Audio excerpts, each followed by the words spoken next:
Hi, Aquarius, Sun and Rising. Welcome to your December 2023 Astro Update. It's Raina here. I'm recording this in mid-November, so I'm going to refer to uh, transits that are occurring as I'm recording this because a lot of you will be listening in the last half of November anyhow. And one of the things that has recently happened is that Pluto went direct in Capricorn. And Pluto actually was briefly in your sign starting in March of this year. And it went retrograde, I think, in May, and then it went back into um, Capricorn, maybe in July. I can't really remember exactly when it went back into Capricorn. But for several months, it was retrograding in your 12th house. Can we say oof? I knew we could because that's really difficult. I mean, the 12th house is the house of self undoing. So it has to do with addictions and other self destructive behavioral patterns. When a planet is there in and of itself, depending on what the planet is, it can either help or hinder that. When Pluto is there, it can help it, but when it's retrograding in the 12th, I really feel like it can be extremely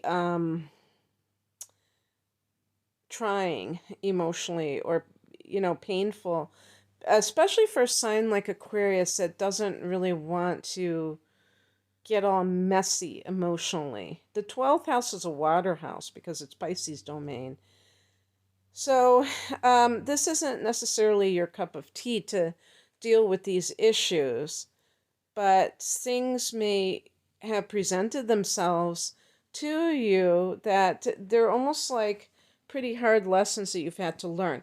And usually, when I talk about hard lessons, I'm talking about Saturn. With this, it's more about not just achieving success and discipline in your life, but, or you could say self mastery, but self empowerment. And yeah, those are kind of similar terms, and that's why sometimes the transits of Pluto and Saturn do seem a little bit similar, but to me, it's more psychological with Pluto. So I think that even though Pluto is still in the 12th, I think that now that it's direct, it's going to be a little bit easier to handle. And then on January 20th of 2024, it's actually going to go into back into Aquarius. Now you're going to have another go around of this towards the end of 2024, but then it's just going to be straight in Aquarius for 20 years. So it's going to be in your sign for a long time, for a couple of decades. So get used to it. But I think it's a lot better than in the first than in the 12th. So it's just a couple of months more of that. And then on the first of the month, Mercury goes into the 12th. Mercury goes into Capricorn, so it's joining Pluto there.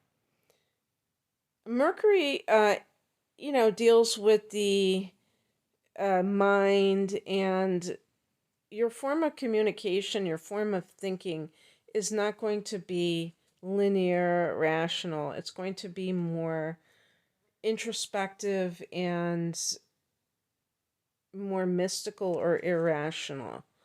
And there can be heightened, the dream time can be heightened. This is the house of the dream state, meaning, when you go to bed at night, and all things psychic. So just those vague anxieties that can plague us, kind of like the Nine of Swords in the tarot, that are really connected to, in some cases, our deepest fears, that are, and even from past lives with the 12th house, the unconscious memories. So, I mean, this is one of those transits. When things go through the 12th house, it's kind of irritating to describe sometimes because you really can't. It's not a tangible thing.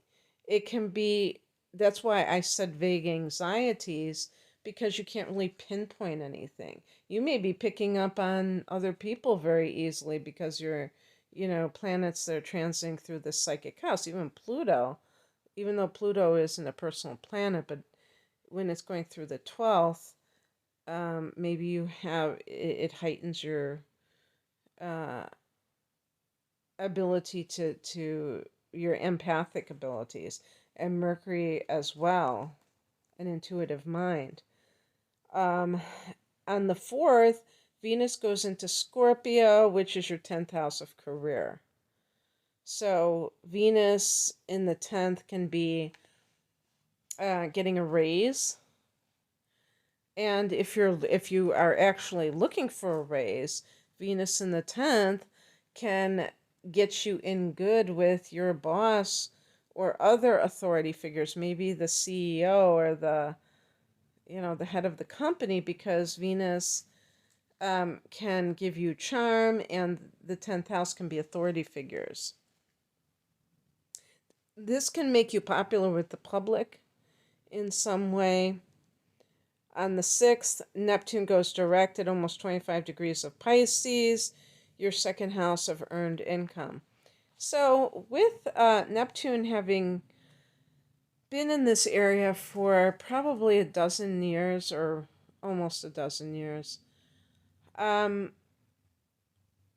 Aquarians may have been kind of backing off of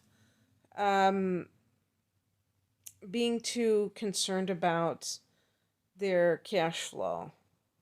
And if other factors support it, it's possible that you're going through some kind of spiritual upgrade, awakening, and all of a sudden money becomes this thing that is not really that that important to you. And not that you just like have a begging bowl, but you just may have kind of like outgrown that obsession if you had it in the first place. And why somebody, obsession is an exaggeration, but any sun in Aquarius in particular, you may have inner planets, like for instance Venus in Capricorn, because it's an adjacent sign.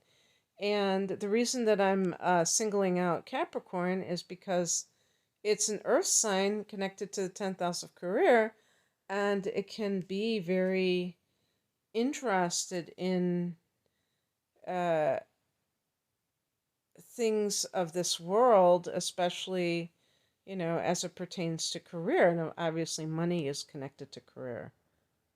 So, and of course, you could have the moon in any sign, and that could influence you as well, because that can be your security. An Aquarius with the moon in Cancer or Taurus or the aforementioned Capricorn, you might really feel more comfortable or safe, because that's what the moon can represent, if you have a nice big fat bank account. And yet, when people go through a spiritual awakening, some of the things that they thought that they cared about the most can fall away. So Neptune in the second house can, like I said, like 11 years ago, coming into that area, might have been a hint of what was to come. Obviously, this is not going to be true for every single Aquarius individual or Aquarius rising. But it's something to think about, and Saturn has recently in November went direct in this area. And thank goodness Saturn entered this area back in March because it gives you a little bit of structure in this house, with with this transit of Neptune. Neptune is about dissolving. It's the opposite of structure. So that's another reason why people could have relaxed their need for a certain amount of money, for instance, because Neptune is about kind of becoming at one with the universe. And so when it comes to finances, a person might, like if somebody has Neptune in their natal second house, they can have this attitude that they will be provided for no matter what. So it's like let go and let God. When it comes to my finances, the universe has my back. When I need it, I'll get it. And that's not a bad attitude to have, but it's just that at this particular time, this may be much more where you're at. Um, and Neptune retrograde here might have been some kind of reality check and maybe even disillusionment about something financial. And perhaps if you gave money to someone and you thought that it was going to help them, and you find out that they're just, you know, a scam artist, or they have an addiction, and you thought that they really were going to do something with their life. But, because Neptune in the second can make you very, what's that word, charitable, but there's another word, but that's similar to that. So it's all good. You have Saturn there to kind of keep that realism going on, and to keep you grounded, and to keep things orderly. On the 12th, there's a new moon at 20 degrees of Sagittarius. This is going to fall in your 11th house that you rule in astrology of hopes and wishes. So, there is an astrologer who passed away who spoke about making wishes when the new moon is in your 11th house. And actually, that happened to me not too long ago. And I didn't make those wishes. So I remember trying to make 40 wishes one time, and it was really hard because that's a big number. But it doesn't have to be something grandiose. It can just be, I want to get this really cool pair of black jeans. It could be something totally mundane. And you can just do that for an experiment if you are up for it. But this could usher in new friendships. This could be some kind of new situation, a new group that you belong to, a new dream that you have, a long range goal. On the 13th, the next day, Mercury goes retrograde at 8 degrees of Capricorn. So Mercury goes retrograde in that 12th house. And yeah, I mean, the only thing I can say is introspection. And if you feel like, why do I keep thinking about these things that have already happened? Maybe this is why. This too shall pass. Mercury's going direct on January 1st. On the 21st, we have the winter solstice, when this, or, if you're down under the summer solstice, sun going into Capricorn, so the sun going into that 12th house. This is your hibernation time, and it's a great time to hibernate when you are in the northern hemisphere, because, well, actually, truth be told, as somebody who lives in the Chicago area, we get pretty harsh winters sometimes. And it starts to feel really good when we get to the end of December, going into January, and even at the end of January, because it's like the sun gets stronger. And so when I said hibernation, I really just meant that you may be feeling less active because this is the sun is your vitality and it's in the 12th house. You know, it's the end of a cycle. So it's a time when you may feel the need to rest more. And so, you know, if you feel a little bit less energetic, maybe this is the reason why.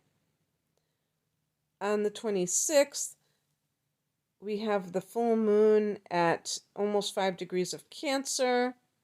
One thing I want to say just before that is on the 23rd, Mercury goes back into Sagittarius. So Mercury has been in your 12th and it goes back into your 11th. And that's because it's still retrograding, so it's losing degrees.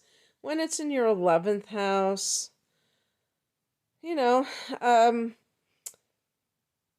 you have you had the new moon here. So these things that you may want, the intentions that you may have for the upcoming year, they may come into question. And some of it may have to do with the way that you are behaving, the habits that you have formed. And because you're a fixed sign, Aquarius, it can take quite a bit for you to break a habit. So understand that. Don't feel like, oh my gosh, why can't I do this? Well, the reason why is because you are a fixed sign and you get set in your ways. That's all. So on the 26th, there's a full moon, like I said, almost 5 degrees of Cancer. Cancer for you is the 6th house, and this is this is a practical house. This is an earth house. It's the house of Virgo in astrology, health, work, and your daily routines. So there may be something that changes in this area. And the planets that are in the 12th house, they're opposing that's 6th house. So there's a lot loaded into that house that's very impractical. This is an area that is supposed to be practical, but a full moon can mean that something is ending and you're going to go into a new phase. I mean, that's always a possibility. So be aware of that. I mean, if you have any kind of health issues, you may see the connection between body, mind, and spirit. The spirit would be the 12th house. And that could be helpful in healing yourself physically, is seeing that connection. On the 30th, Jupiter goes direct at 5 degrees of Taurus, the same degree when it was a lunar eclipse in Taurus back on October 28th. So another fixed sign. This one coming before you, so it's in the 4th house of home and family. So something could be very fortunate coming back for you that is connected to real estate, that is connected to your mother in particular, possibly your father, but the mother should always be considered for the 4th house. Maybe you benefit from her in some way. And I would even say this would favor traveling to see family. Jupiter rules the 9th house of travel, and the 4th house can be your family of origin. but there might be some financial benefit from real estate for you. Okay, Aquarius, that's what I have for you. I hope that this resonated. If you would like a private reading, the link is below. Take care. Bye.